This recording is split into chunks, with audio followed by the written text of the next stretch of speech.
मित्रों, आज हाल ही में जो कर्नाटक और महाराष्ट्र राज्य के बीच में सीमा को लेकर विवाद उत्पन्न हुआ था,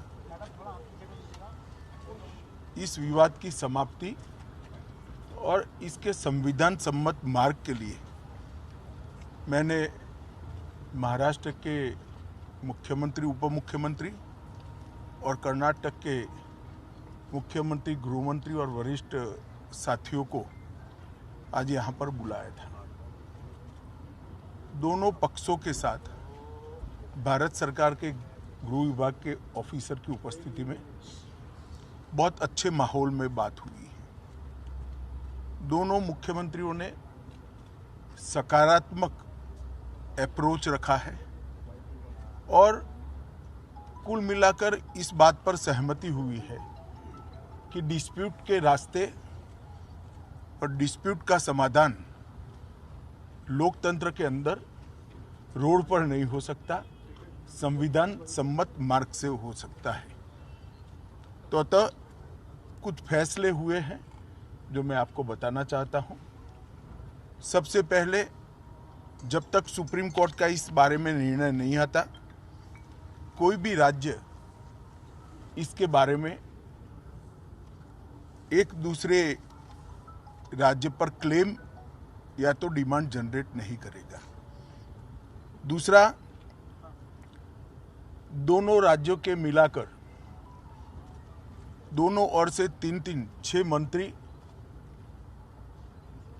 बैठेंगे और इस पर डिटेल नीचे तक परकोलेशन किस प्रकार से हो, इसकी चिंता और चर्चा करेंगे। छोटे छोटे और कई मुद्दे भी हैं दो राज्यों के बीच में, जो पड़ोसी राज्यों में आमतौर पर देखे जाते हैं।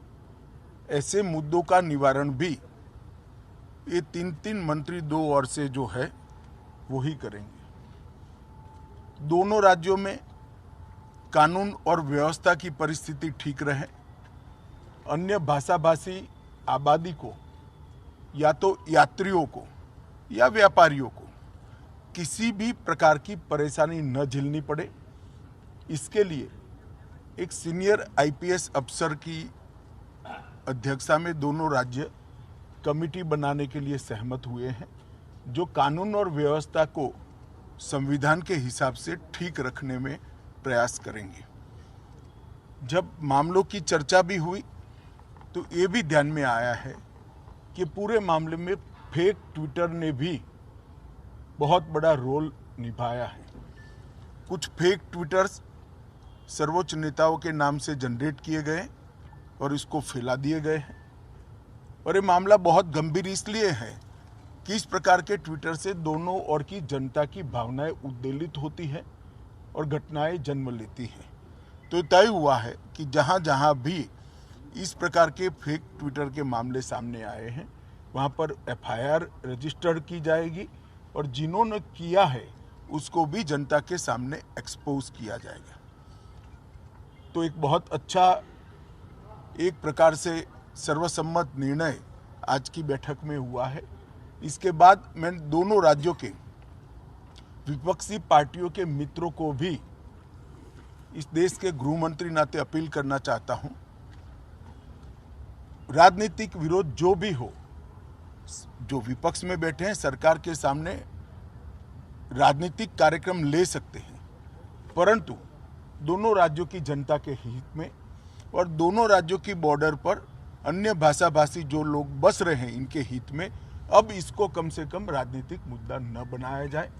एक कमेटी जो बनी है वो कमेटी की चर्चा का आउटकम और सुप्रीम कोर्ट के फैसले का इंतजार किया जाए। मुझे विश्वास है कि दोनों राज्यों में कांग्रेस, एनसीपी और उद्धव ठाकरे जी का ग्रुप, ये सारे नेता इस बात में सहयोग करेंगे कि इस बात को राजनीतिक रंग न दिया जाए। धन्यवाद।